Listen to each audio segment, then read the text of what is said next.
Bueno, ya nos sumamos bastante, vamos a esperar un poquito más, pero ante todo quería empezar a darle la bienvenida. Mi nombre es Emilio Lucher, soy asesor financiero en Nassini.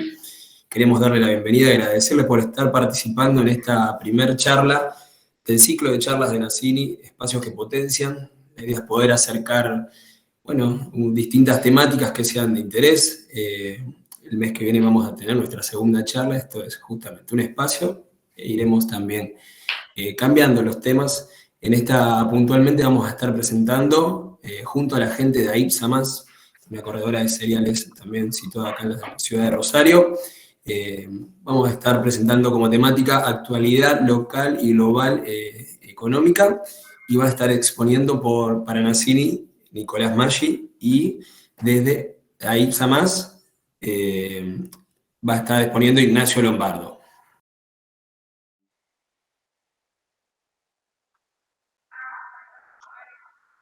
Bien, ahí deberíamos estar viendo la presentación y bueno, como bien dijo Emi, esta charla un poco va a tratar sobre actualidad económica y local y global y sus opciones sobre inversión. Y quería enfocar la charla en primer lugar en lo que es el contexto internacional, ¿no? Hacer un poco revisar las variables que vienen manejándose en los principales mercados internacionales y hacer foco en Estados Unidos, que eh, es un poco digamos, los mercados que más impactan a nivel internacional, ¿no? Entonces, la primera diapositiva, el primer tema que quería tratar de presentarles a ustedes es la inflación que tenemos en Estados Unidos, ¿no?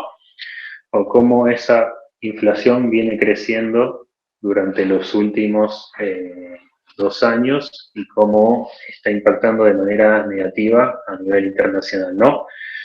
Entonces, ahí en el gráfico lo que podemos ver es que durante el periodo de 2018 y 2019 teníamos una inflación controlada por parte de los Estados Unidos, rondando entre el 2 y el 3% anual, y a medida que fue surgiendo lo que fue la aparición del coronavirus y implementándose las cuarentenas estrictas a nivel mundial, tuvimos una caída, obviamente, a nivel de actividad económica y por lo tanto una caída en la inflación, ¿no? Hasta llegar a niveles del 0%, casi muy anecdótico en un punto. Pero bueno, la consecuencia de las cuarentenas estrictas a nivel mundial obviamente obligaron a que la Reserva Federal de Estados Unidos, que es el banco central de ellos, generara una emisión mucho mayor para recuperar esa demanda y poder restablecer la actividad económica, ¿no? Entonces, a medida que esa inyección de dinero iba creciendo, bueno, la inflación fue acompañando hasta llegar a un nivel preocupante del 9%, ¿no? Que fue el último dato que tuvimos del mes de julio. Resta saber el del mes de julio en los próximos días, ¿no? Pero bueno, vean cómo una economía que estaba acostumbrada a un 2-3% de inflación, de repente sube hacia un 9%, la inflación más alta desde los años 80. Entonces, cómo eso empieza a preocupar a las autoridades monetarias de Estados Unidos y cómo intentan implementar una contraofensiva para reducirla.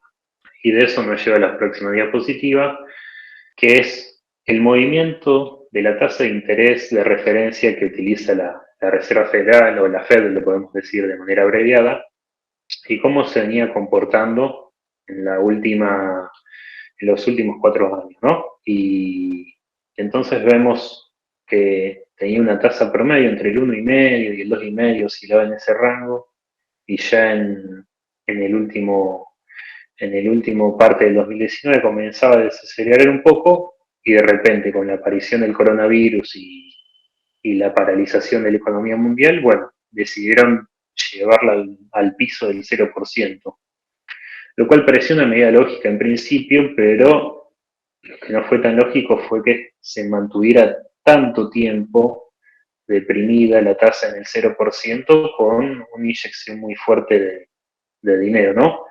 Entonces, un poco la crítica que se le hizo fue decir que ya había pasado mucho tiempo y que necesitaba empezar a subir ante la presión inflacionaria que había.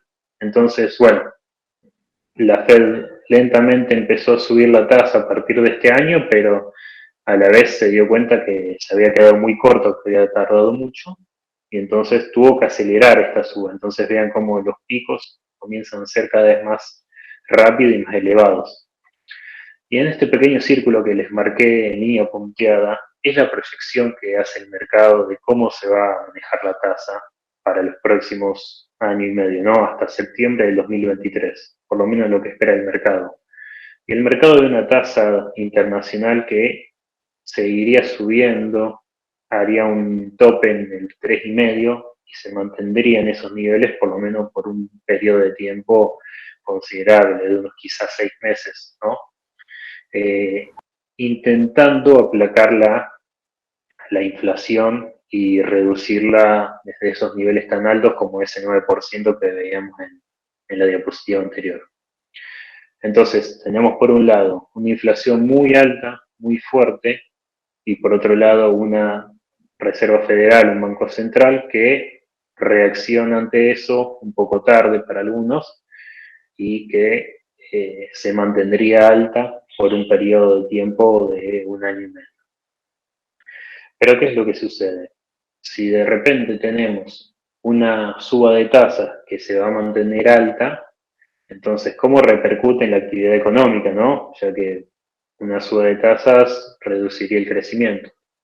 Entonces, eso nos lleva a la próxima diapositiva, que nos muestra los distintos crecimientos del PBI de Estados Unidos trimestral anualizado, por así decirlo, llevado a un año. Entonces, vemos, primero destacamos este movimiento fuerte que tuvimos. Por un lado, en el primer trimestre del 2020, como dijimos, una irrupción tan grande como fue el coronavirus y la paralización total de la economía, que nos lleva a una caída de un 30% de la actividad, pero en el que el trimestre siguiente se recupera. Vean cómo automáticamente se recupera. Entonces, prácticamente podemos decir que no hubo un efecto por ese lado. Y en los trimestres siguientes la actividad se mantenía positiva, es decir, un PBI creciendo. Pero ¿qué es lo que sucedió este año? Bueno, un poco lo marqué ahí en rojo, que durante los últimos 2 trimestres, es decir, los primeros 6 meses de este año, el PBI cayó, ¿no? En primer lugar, el primer trimestre un 1,6 y el segundo trimestre un 0,9. Si bien la caída fue desacelerando, estamos hablando ya de 2 trimestres que la actividad económica cayó en Estados Unidos, la principal economía mundial. Y que eso, para algunos técnicos o académicos o digamos específicos, ya se podría hablar de una especie de recesión técnica. Cuando se acumulan 2 trimestres con caída en el crecimiento, se podría hablar de una recesión al menos técnica. Pero bueno, desde el gobierno de Estados Unidos, de la Casa Blanca, un poco ha minimizado esta conjetura o este concepto de un poco decir, ok, no estamos en recesión todavía, más allá de que haya 2 trimestres malos o de decrecimiento, no estamos en una recesión, sino que estamos todavía recuperándonos del coronavirus, también alegan a que hubo muchos factores que impulsaron la inflación, como la guerra entre Ucrania y Rusia, que disparó el precio de los commodities, entonces un poco está minimizado la idea de recesión. Pero bueno, queriendo profundizar un poquito en esta idea de recesión, les muestro la siguiente diapositiva, que nos muestra un indicador que se suele utilizar en Estados Unidos para ver justamente la posibilidad de una recesión o no. Y este indicador nos muestra la diferencia que hay en los rendimientos de los bonos del Tesoro estadounidense, los bonos más seguros del mundo, con vencimiento entre 2 años y 10 años. ¿Cuál sería la lógica o una condición normal? bueno, que los bonos a 10 años, al tener un vencimiento más extenso y por lo tanto más tiempo, debemos exigirle un rendimiento mayor a ese bono. Entonces, ese bono debería rendir más que un bono que vence dentro de 2 años, ¿no? Esa sería la teoría sobre los bonos. Pero ¿qué está ocurriendo en la actualidad? Bueno, que se está dando la situación inversa. El bono de 2 años rinde más que el bono de 10 años, es decir, están como invertidos. Y eso se refleja en este indicador que les muestro, en este gráfico, que el gráfico gráfica, valga la redundancia, la diferencia de esos dos bonos. Entonces, cuando se da ese proceso y que el indicador llega a este mínimo, a mínimos, como por ejemplo cuando ocurrió en la crisis de los años 90 o del 89 en Estados Unidos con una inflación alta y una crisis del petróleo, para los próximos meses, donde se ve este recuadro en color rojo transparente, nos muestra los meses en los que hubo recesión, ¿no? Entonces vemos, de esa crisis tuvimos meses de recesión. Luego, si seguimos con la línea histórica, observamos que en las crisis de las .com, es decir, de las empresas de Internet por los años 2000 y 2001, también el indicador llegó al mínimo. Y durante los meses siguientes se da una recesión en Estados Unidos. Continuando con la línea histórica, llegamos a la crisis de las hipotecas en Estados Unidos, ¿no? Recuerdan la crisis financiera de 2007 y 2008, en donde era una crisis que al principio era financiera y terminó siendo a nivel de economía total, en donde también el indicador llegó a niveles muy bajos, no llegó a estos niveles mínimos, pero llegó a niveles muy bajos, y lo que precedió fue una recesión durante los próximos meses. Y siguiendo con la línea histórica, vemos un indicador que comenzaba a caer, comenzaba a bajar. Tenemos el pico del COVID nuevamente, pero después ajusta rápidamente y ahora nos encontramos en este punto. Vean que históricamente es un nivel bajo. Entonces, es un indicador que nos podría alertar sobre una posible recesión de Estados Unidos en los próximos 12 meses, ¿no? Entonces, si bien no es un indicador que nos confirma de manera certera, pero sí es un buen indicador que en el pasado de alguna manera funcionó. Entonces, es un indicador para que podamos ver y estar atentos a saber si las variables macroeconómicas de Estados Unidos pueden empezar a fallar. Un poco lo vimos como lo indicábamos antes, ya tenemos 2 trimestres con caída. Pero bueno, tenemos que seguir observando las variables para ver cómo sigue impactando. Y eso nos lleva a la última diapositiva de lo que es el contexto internacional, que nos muestra el comportamiento del índice Standard & Poor's 500. Es un índice que nos muestra el promedio de las 500 empresas de mayor capitalización bursátil del mundo, ¿no? Entonces, este es un promedio elaborado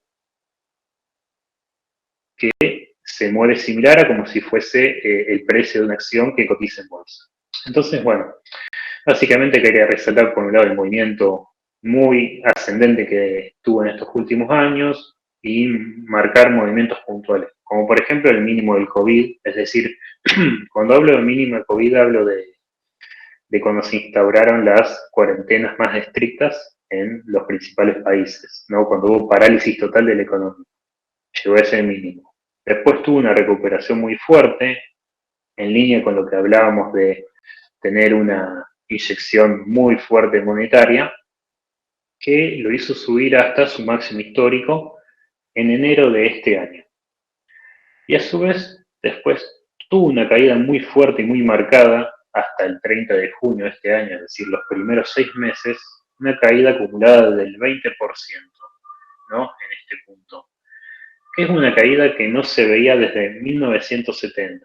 Es decir, estamos hablando de 52 años que no tenía una caída tan fuerte en los primeros 6 meses del año. Y recordemos, también coinciden con los dos primeros trimestres que la economía estadounidense cayó y también cuando se empieza a ver un poco la aceleración de la suba de tasas de interés por parte de la Reserva Federal, ¿no? Entonces, vean cómo todas las variables un poco empiezan a correlacionarse. Luego tuvimos un rebote en este último mes y medio que estamos viendo actual, que un poco nos podrían indicar que quizás pudo haber acabado la baja, pero como les digo, debemos estar atentos justamente a todas estas variables, a ver si la inflación continúa presionando o si finalmente puede empezar a reducir, si la tasa de interés va a mantenerse en esos niveles previstos o si va a ser más agresiva la suba, ver el crecimiento o decrecimiento del PBI, de la actividad económica de Estados Unidos, y algunas otras variables, como por ejemplo la tasa de desempleo, que se presentó hace unos días y sigue muy baja, entonces llevó cierta tranquilidad a los mercados, ¿no? Entonces, si esas variables en los próximos meses parecen indicar que la situación está controlada o que podría evitarse una recesión o que la inflación está desacelerando sin un costo muy alto para la actividad económica, bueno, nos podría hacer pensar que eh, la suba de los mercados podría continuar y podríamos continuar viendo una recuperación en los meses siguientes, ¿no? Entonces eso un poco nos permite intentar pensar en armar alguna posición hacia adelante apostando a la recuperación del mercado.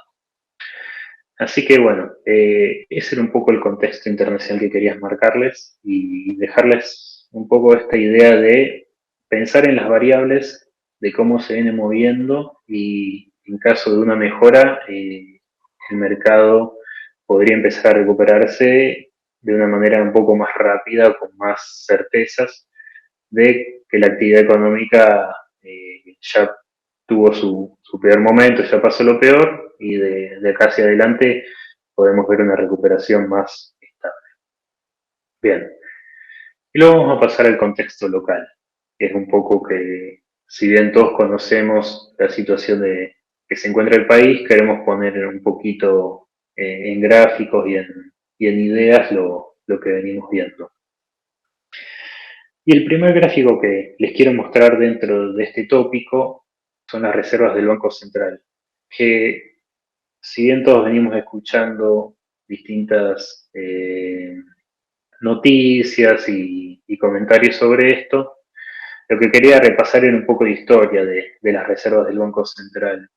Y vemos que en su momento llegamos a un punto mínimo donde se da el cambio de gobierno y asume el gobierno de Mauricio Macri, y las reservas comienzan a crecer, en parte gracias a la confianza que hubo inicialmente por el gobierno, aunque luego después con la devaluación del dólar empieza a tener ciertas bajas, después tenemos cierta recuperación a partir del préstamo del FMI que empieza a recibirse hasta llegar a un punto máximo a principios de 2019.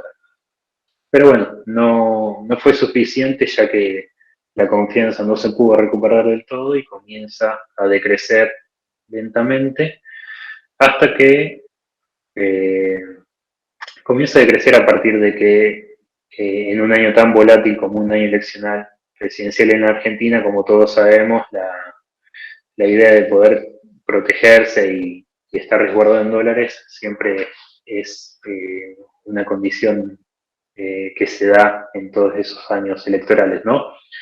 Y a partir de que empezaba a conocerse la posibilidad de un cambio de gobierno mucho más fuerte y la confirmación del cambio de gobierno a través de las PASO y luego las generales a fin del 2019, bueno, vemos una caída muy marcada y luego comenzamos a ver una debilitación de las reservas durante el año 2020, recordemos que estamos en pandemia, no había tanta actividad ni tanto movimiento, para llegar a un punto en que en el 2021 hubo cierta recuperación, pero no fue suficiente. Y en ese motivo vuelven a caer las reservas hasta principios de este año, donde tenemos el aumento por la renovación del acuerdo con el FMI, pero que tampoco duró muchos meses y ahora nos encontramos nuevamente en esta situación de debilidad de reservas.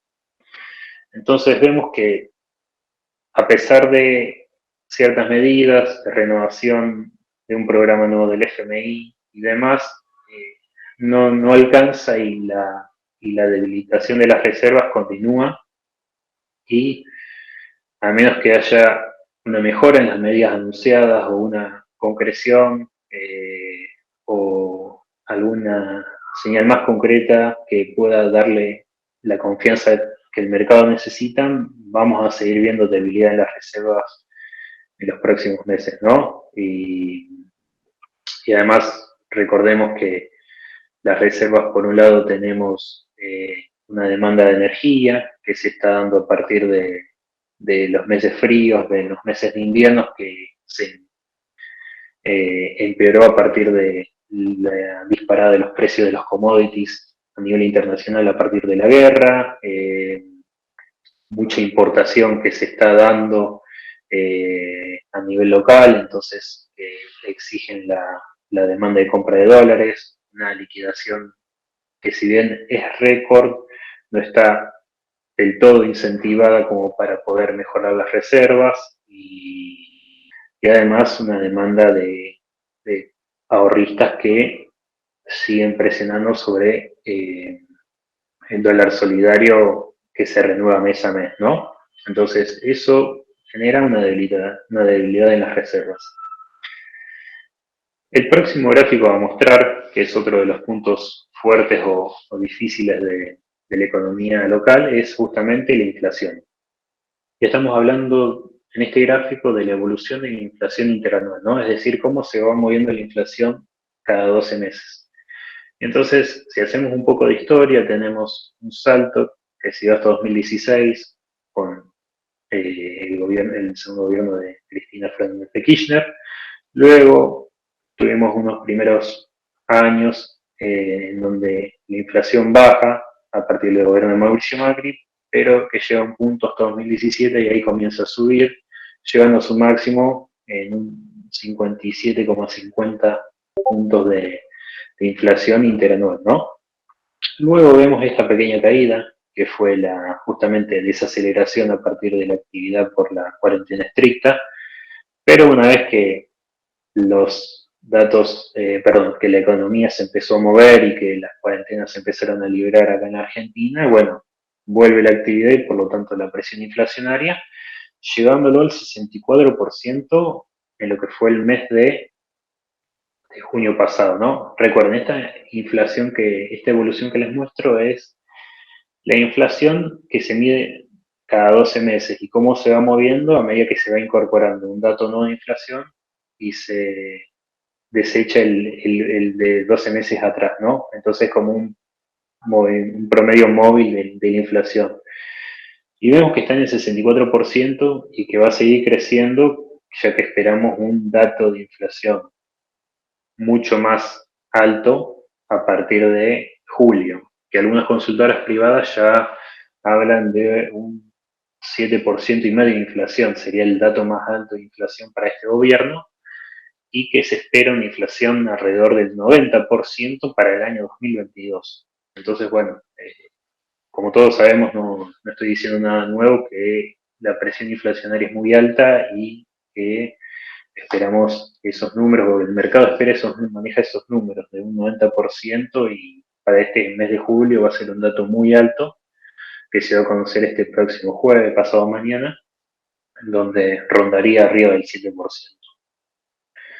Y el próximo gráfico que quería mostrarles es la evolución del dólar, de los distintos dólares que un poco maneja el mercado. Y si bien, como todos sabemos también, hay muchísimos dólares según la capacidad de compra de la persona, la liquidación, el gasto que se realice, la forma en que se obtiene y demás, decidí centrarme en 3 dólares, por así decirlo. Bien, estaba mostrando este gráfico que representa los distintos dólares que podemos encontrar en la economía argentina, y haciendo un poco de historia, vemos que al principio, en el año 2017 hasta 2019, estaba todo unificado, por eso vemos una sola línea. Y a partir de la imposición del cepo en 2019 y que este gobierno mantuvo, se empiezan a separar los caminos. Con un dólar oficial que controla el gobierno, que en estos momentos está en 133, y por otro lado los dólares paralelos, como decía, la línea verde, el dólar MEP, el dólar bolsa que se consigue a través de un agente, y el dólar blue, que bueno, el dólar se obtiene de manera paralela, ¿no? Entonces vemos cómo estos picos en los dólares paralelos, al no poder acceder al dólar oficial, o se puede acceder pero solamente los $200 con los impuestos pertinentes, pero como tenemos picos, por ejemplo, en octubre del 2020, con cierta caída, y después tenemos este pico que se dio muy fuerte a partir de la renuncia de Guzmán, el paso fugaz de Silvina Batakis, y recién en este punto que se generó esta desaceleración de los dólares con la designación de Sergio Massa como nuevo ministro de Economía, ¿no? Pero bueno, veamos cómo todo este espacio, todo este diferencial entre los dólares nos hace pensar en lo que es la conocida y muy nombrada brecha, ¿no? La famosa brecha. ¿Y qué es lo que les quería mostrar a continuación? En este gráfico vemos que nos muestra la diferencia porcentual que tenemos entre el dólar oficial y el dólar, en este caso tomé el dólar bolsa para poder mostrar un poco cómo se da esa diferencia. Y vemos que en periodos en los que hay cepo, como por ejemplo el último gobierno de Cristina, se da esa diferencia entre el dólar oficial y los dólares paralelos, y en el caso del segundo gobierno de Cristina llegó hasta el 80%, ¿no? Hasta después caer por el gobierno de Macri, que sacó el cepo y se mantiene en el 0%, lo cual tiene lógica, ya que al no haber cepo no hay necesidad de acceder a otros dólares paralelos cuando se puede acceder al oficial. Pero luego, nuevamente, a partir del 2019, con una imposición nueva del cepo, vuelve la brecha. En este caso, vean que la velocidad y la brecha fueron mucho más alta y rápida. Entonces, en octubre del 2020, como vimos que había un pico de los dólares, y vimos que llegó al 130%. Después, con algunas medidas, lograron aplacarlo, pero no fue suficiente y vuelve a subir la brecha hasta un 150%. Nunca había una brecha tan alta en los últimos 20 años, ¿no? Desde la crisis del año 2000. Y luego con la designación de Sergio Massa hay cierto alivio, pero que si vemos nos mantenemos en una zona superior al 100%. ¿Y por qué quería mostrar esta brecha? Bueno, justamente cómo genera la distorsión el cepo, en los que un poco les mostraba el primer gráfico de las reservas. Pensemos en esto. El importador puede acceder al dólar oficial a 130 para poder después vender esos productos a los precios que se encuentran en la economía local. Y por otro lado, el exportador tiene que vender también al dólar oficial menos sus respectivos impuestos para después poder adquirir productos a niveles de precio local. Entonces, una brecha tan alta hace justamente un incentivo a los importadores y por otro lado un desincentivo, por así decirlo, a los exportadores. Entonces, por eso tenemos también esa dificultad de las reservas, porque hay mucha demanda por parte de importadores, pero muy poca liquidación, a pesar de que, como decimos, liquidación récord, con precios de granos muy altos a nivel internacional, pero así todo no hay suficiente incentivo, o mejor dicho, hay una distorsión tan grande a partir de la brecha cambiaria que desalienta la liquidación de productos exportables. Entonces, vean cómo esto genera tantas consecuencias en una economía tan frágil.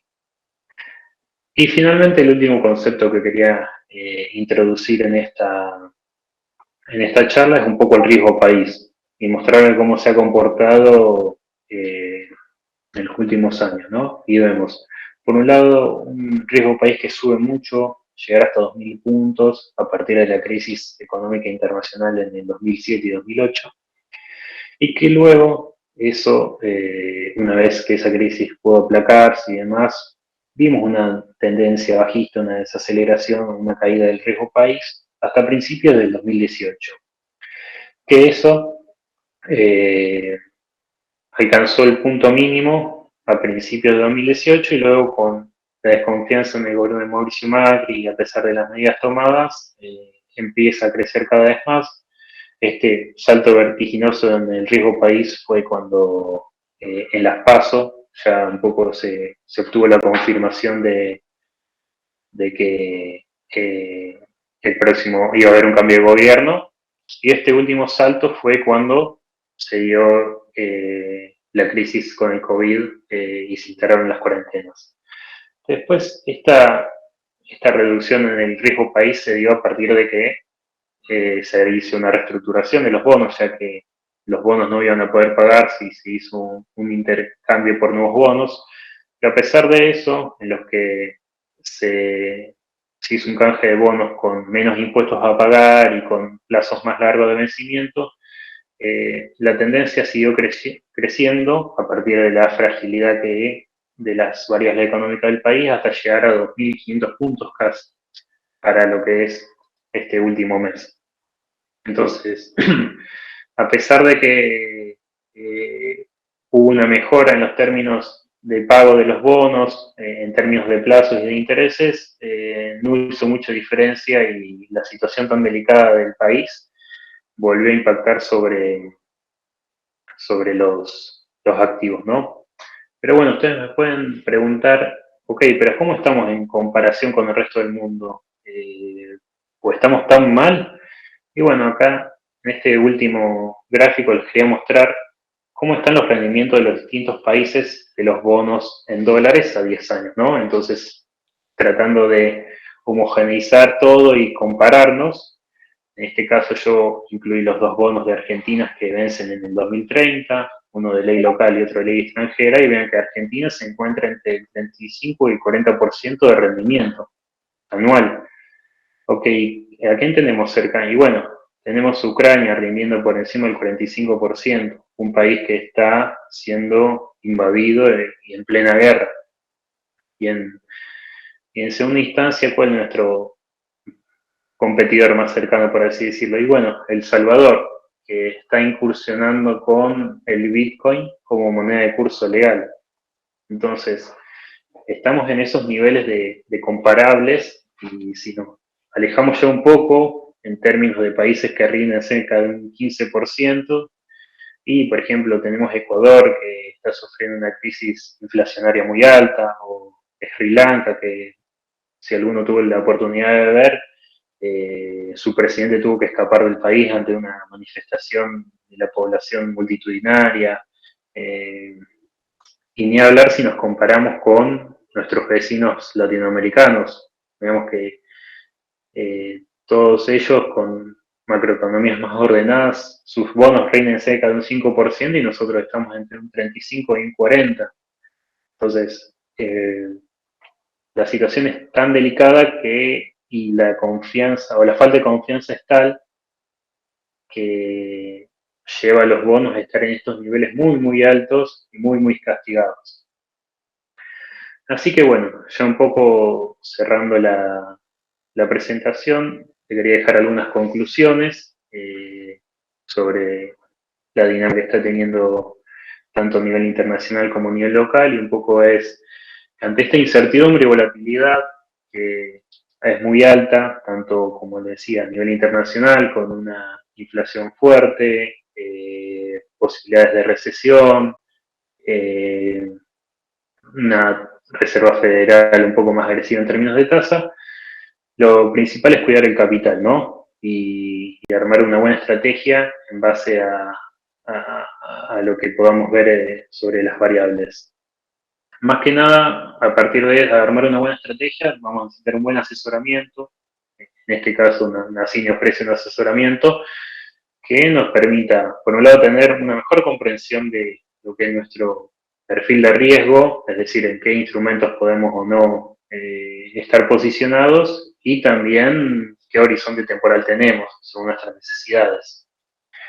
Otro de los puntos a tener en cuenta un poco es la velocidad. Sabemos que el mercado de capitales se mueve muy rápido, las expectativas se mueven muy rápido, lo hemos presenciado con el dólar incluso en estos últimos meses, como se ha movido muy rápido. Entonces poder operar con estos instrumentos a través de Nacini, como por ejemplo, que nos permiten tener una velocidad y nos permiten anticiparnos o poder movernos rápido.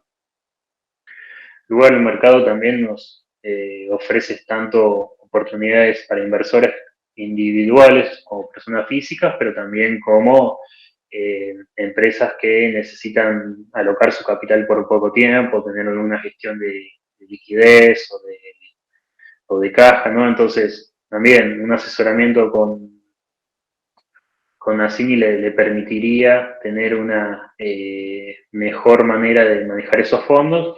Y finalmente, otro de lo que podemos ofrecer como agentes es, ante el riesgo que existe a nivel local, ok, una alternativa es invertir en el exterior, ¿no? Entonces, poder operar directamente instrumentos en el exterior que quizás tienen rendimientos asegurados sin el riesgo de estar en el riesgo de Argentina, con la inestabilidad tanto política como económica, con los vaivenes que tiene las expectativas, nos permiten un poco también alejarnos de ese riesgo y tener seguridad de tener los fondos en un broker del exterior que tiene convenio con Nacini, ¿no?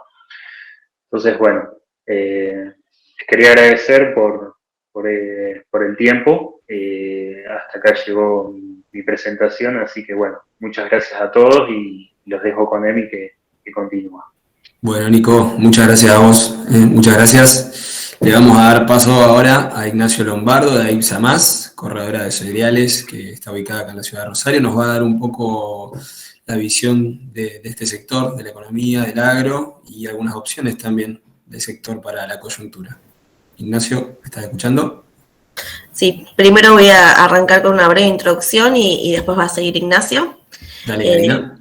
Mi nombre es Karina Sampaolesi, pertenezco a la empresa IPSA, Agroinversiones Pampeana S.A., empresa corredora de cereales, y nos caracterizamos con el fin de poder combinar el mercado de granos con el mercado de capitales a través de nuestro estrecho vínculo con Nacini. Nuestro objetivo es poder brindarle a los clientes negocios a medidas.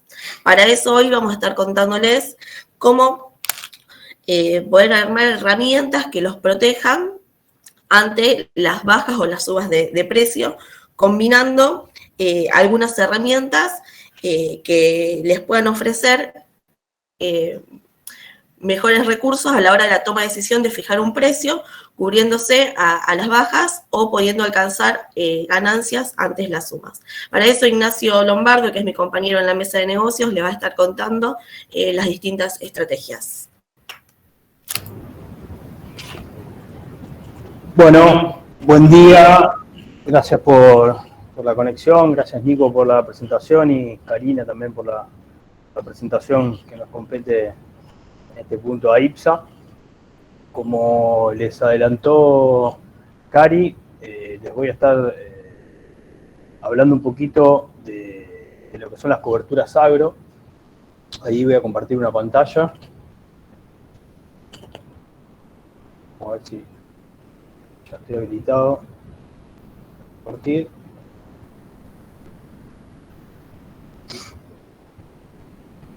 Así que bueno, como les adelantó Karina, el objetivo nuestro es ofrecer coberturas o negocios a medida. Para eso nos ocupamos de la gestión y la combinación de diferentes instrumentos, incluso también de diferentes mercados. Y de esa manera poder cubrir la necesidad puntual que tiene un cliente, un productor o cualquier cliente agropecuario, que la gestión quede en manos nuestras, articulando esos mercados y esos instrumentos y velando justamente al productor de tener que estar encima de la gestión, ya que bueno, la combinación de un instrumento o de más de un mercado, lógicamente lleva un seguimiento de una gestión que es necesario realizar con detalle y estar muy encima. Voy a compartir una pequeña agenda que preparé para esta presentación, una introducción para diferenciar algunos conceptos, sobre todo de los dos mercados más importantes en los que trabajamos desde AIPSA, que podemos combinar, para después pasar a algunos ejemplos más concretos de cobertura, yendo de lo más simple a lo más complejo en cuanto a la instrumentación. El objetivo final, que es presentar un negocio de los más complejos, es justamente mostrarles que esa complejidad es la que nosotros vamos a gestionar, la que nosotros vamos a instrumentar y ofrecerle un paquete estructurado, un enlatado al productor, al cliente, que esté tranquilo con su cobertura. Como introducción, lo que les quiero comentar son características, como les decía, de los dos mercados principales en los que operamos, para poder tener una diferenciación y saber después cómo se pueden combinar. Por un lado, el mercado físico de granos, que es el mercado entre las partes, es ese mercado donde el productor realmente termina entregando su mercadería, cobrando por esa mercadería que entregó. Y por otro lado, el mercado de futuras opciones, en el segmento agro, puntualmente, a diferencia del mercado físico de granos, hay una contraparte central que es justamente el mercado. En el mercado físico de granos, más de uno sabrán, hay que negociar y pactar todos los atributos. Me refiero, obviamente, el precio de la mercadería, qué producto, qué mercadería, qué grano es el que se va a comercializar, y el resto de los atributos también hay que pactarlos y negociarlos. El destino de esa mercadería, en qué plazo esa mercadería se va a entregar, de qué manera se va a cobrar esa mercadería, a quién se le va a pagar, en qué porcentaje, qué calidad. Son todos detalles y atributos que hay que negociar entre las partes, pactarlos y registrarlos mediante algún instrumento, generalmente a través de un boleto de compra-venta y registrándolo en alguna de las bolsas o cámaras del país. Por otra parte, digamos, el mercado de futuras opciones, lo que negociamos es únicamente el precio, el resto de los atributos están predeterminados en el instrumento que vamos a elegir.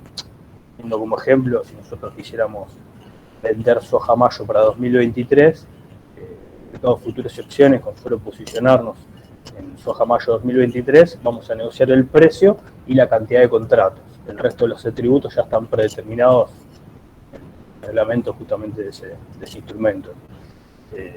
Para poder operar este tipo de instrumentos en el mercado de futuras opciones, hay que adecuarse a un sistema de garantías que es lo que hace que el mercado, digamos, tenga justamente la posibilidad de garantizar el cumplimiento de todas las partes. En el mercado físico de granos no hay un sistema de garantías, ya que se negocia entre las partes. Bueno, ahí cada parte tiene que hacer su estudio de riesgo para poder mitigar justamente esa característica.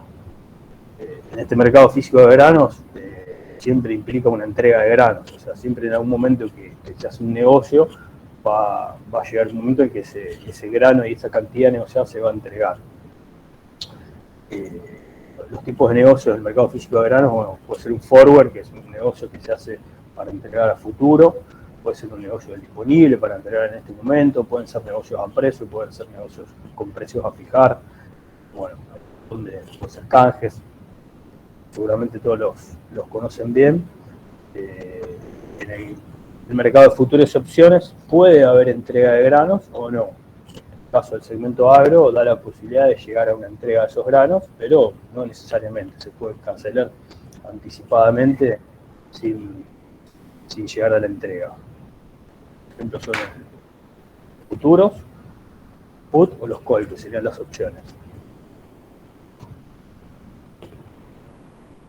Yendo de lo más simple, como les había adelantado, lo más complejo, bueno, lo más simple como cobertura de precio para para un productor o incluso para un comprador es futuro, ya sea en el mercado de futuras opciones, o realizar un forward en el mercado físico de granos. Básicamente ahí lo que estamos haciendo ya es fijar un precio a nuestra mercadería, por lo tanto considero la cobertura más simple. Generalmente se hace por una necesidad de flujo o por una necesidad de inversión, de compra de insumos o para capturar un buen precio, un buen margen y en ese caso tal vez aportar alguna inversión en el mercado de capitales. En el caso de decidirse por un contrato de futuros, lo que hay que saber es que se pueden liquidar mediante dos mecanismos: el de la cancelación anticipada, que es la operación inversa. El productor, por ejemplo, podría vender soja mayo 2023 en el mercado de futuros y cancelarlo anticipadamente mediante la compra de la misma cantidad de soja mayo 2023 que vendió. O puede ser por el cumplimiento del contrato, o sea, llegado el plazo del contrato, que es mayo, directamente entregar esa mercadería. El mercado de futuro va a ofrecer una contraparte que va a ser la que va a recibir esa mercadería. Como les había dicho, implica adecuarse a un sistema de garantías que incluyen un margen o una garantía inicial y luego la liquidación de diferencias diarias. Para tener una referencia, en MATBA-ROFEX, que es el mercado de futuras opciones en el cual operamos el agro, los futuros de mayor liquidez suelen tener un tamaño de 100 toneladas. Para tener una noción de cuántos son los márgenes, ahí les compartí que para el maíz son de $17 por tonelada, para el trigo son de 18 y para las sojas son de $20 por tonelada. Estos márgenes pueden variar a consideración del sistema de garantía que tiene el mercado, pueden disminuir o aumentar según el nivel de precios que haya en el momento. Actualmente son estos, o sea que si un productor quisiera vender 100 toneladas de soja a mayo 2023, va a tener que integrar inicialmente $2.000 de margen, esos $20 por tonelada. Y luego también, a partir del día de la concertación del futuro, van a empezar a correr las diferencias diarias que se calculan al cierre de cada jornada entre la diferencia del precio operado inicialmente y el ajuste de ese día. Esas diferencias pueden ser lógicamente a favor o en contra, y el mercado, digamos, las irá disponiendo si son a favor del comitente o las requiere si son en contra. Un negocio forward tiene la característica de ponerle el precio de la mercadería igual que en un futuro, pero la parte de los márgenes, las diferencias, la cancelación anticipada, todo eso no existe, simplemente se realiza el forward, se pacta, se concerta y llegado el mes de entrega, por ejemplo mayo, se cancela mediante la entrega de mercadería. El siguiente nivel que elegí para agregarle un poco de complejidad al tema de coberturas es el de las opciones. Una opción es un instrumento que otorga al tomador, o sea, que compra la opción, el derecho de comprar o vender un determinado activo. En este caso son futuros agro, a un precio ya pactado. Los contratos de opciones se componen de tres elementos básicos, como les estoy compartiendo, que son la prima, que es ese precio, el precio de ejercicio, que es ese precio ya pactado que les mencionaba en el título, y la fecha de vencimiento. De estos tres elementos, el que vamos a negociar es la prima. El precio de ejercicio y la fecha de vencimiento ya están predeterminados en cada uno de los instrumentos que ofrece el mercado. Se pueden clasificar según el derecho que otorgan, y en este caso pueden ser opciones de venta, que son los put, o opciones de compra, que son los call. Para un productor o para un tenedor de mercadería, incluso para alguien que alquila su campo propio, que también puede realizar este tipo de cobertura, la opción put es la ideal, porque nos cubre a la baja del precio, por eso es una opción de venta. Acá les compartí un pequeño ejemplo con valores al día de ayer, bueno, en realidad son al cierre del viernes, lo armé ayer, de cómo funcionaría un put en el caso de ser comprador del mismo. Por ejemplo, un put de soja mayo del 2023, que elegí uno de los que mayor liquidez vi que tienen y que mayor volumen operado, con precio de ejercicio de $324, y una prima de $10.80, que fue la prima más alta que se negoció el viernes para ese put. La soja el viernes, la soja mayo operó en $360, o sea que ese put todavía no estaría ejercible, pero frente a un posible escenario, la siguiente columna de cotización de soja mayo 2023 de, por ejemplo, $300, la acción que podríamos tener es de ejercer. Generalmente cuando compramos un put, vamos a esperar, digamos, a su vencimiento para tomar esta decisión.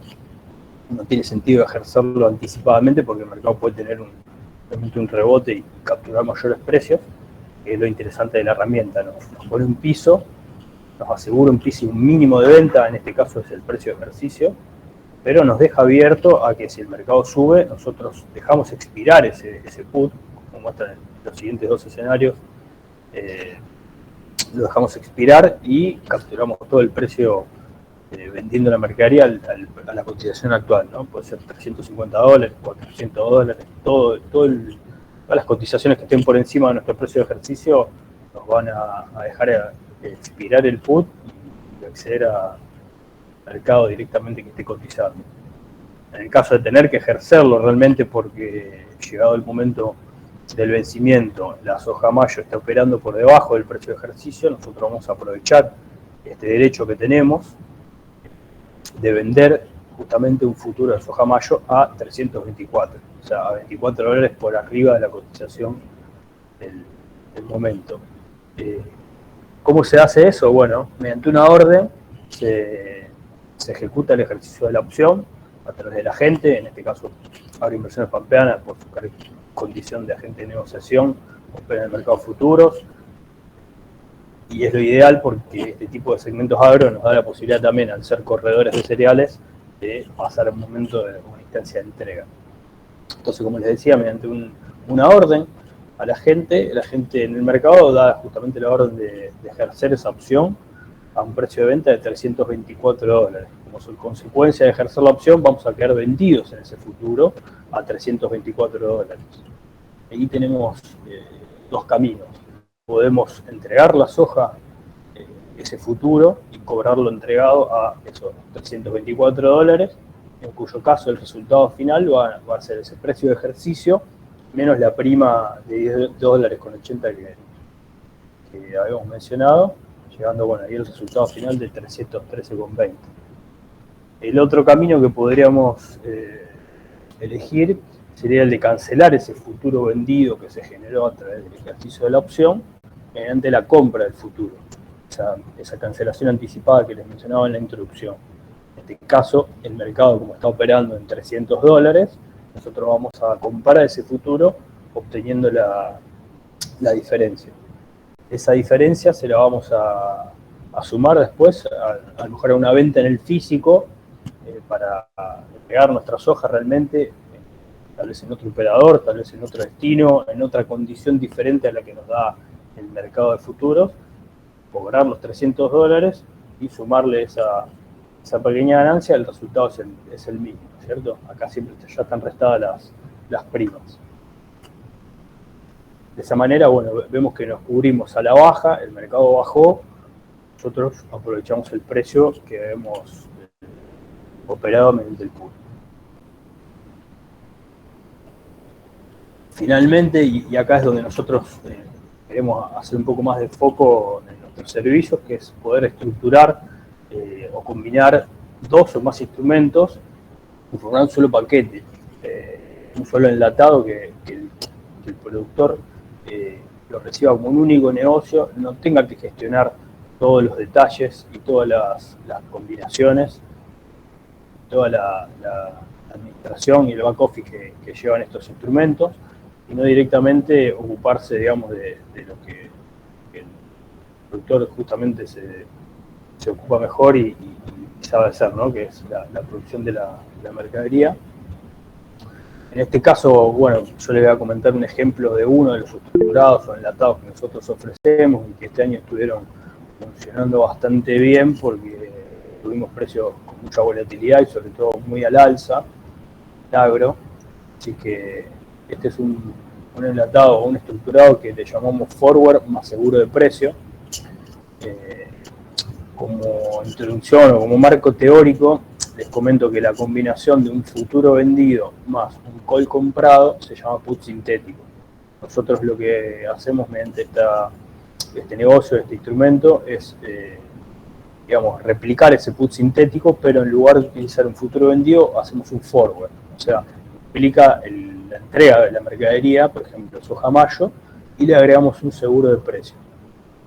Por eso es un estructurado similar, pero que se utiliza con el forward. Con este negocio, con este estructurado, con este enlatado, vamos a ponerle un piso a nuestra mercadería, que es el precio del forward justamente. Vamos a tener un plazo para entregar los granos por la cantidad que negociamos y además vamos a tener un seguro de precio al alza. ¿Cómo funciona?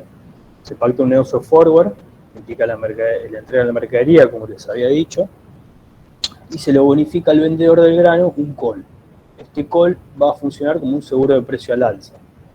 En determinado momento, desde la concertación del negocio hasta el vencimiento del instrumento, si el grano cotiza por encima del precio de ejercicio del call, el cliente puede ejercer el seguro. Ejercer el seguro va a sumar a su precio original del forward la diferencia que obtiene de la cotización actual de la soja menos el precio de ejercicio del call, o sea, el disparador del seguro. Y ese va a ser el resultado de la operatoria final con un forward con un nuevo precio.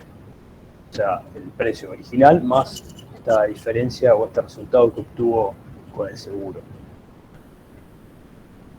Como beneficio, nosotros lo que vemos es que para el productor el costo del call ya está descontado en el precio del forward, tanto no precisa desembolsar una cantidad de dinero ahora para pagar la prima de ese call que estamos comprando. Y al instrumentarlo con un forward, nos liberamos también de tener que integrar márgenes y también diferencias diarias. Entonces, es un negocio que desde lo técnico y desde la instrumentación yo lo puse en el último escalón, o sea, de complejidad, pero nuestro objetivo, nuestro foco está justamente en ofrecérselo de manera simple al productor para que no tenga que estar administrando cada uno de los instrumentos que se combinaron, sino simplemente saber que tiene un piso para su soja, que es el forward que realizó, y que tiene un seguro. ¿Cierto? Acá está el ejemplo de cómo funcionaría. El precio original del forward, por ejemplo, podría ser $350 para soja mayo, y el disparador del seguro, en este caso, elegí uno de $400. Esto se hace a medida, se charla con el productor, con el cliente, y se busca el mejor negocio para su visión que tenga de precios, para lo que espera, para sus objetivos. En fin, en este caso usé uno de los ejemplos posibles, con un forward de 350 y un disparador de seguro de $400. O sea, esto significa que su piso es $350, la prima que paga es cero. Si el mercado empieza a operar por arriba de $400, el cliente tiene la posibilidad de ejercer ese seguro y capturar esas diferencias. Acá, por ejemplo, les compartí posibles escenarios donde la soja esté cotizando en $300. En ese caso no realiza ninguna acción, simplemente espera. Tiene ya un piso asegurado mucho mayor de $350.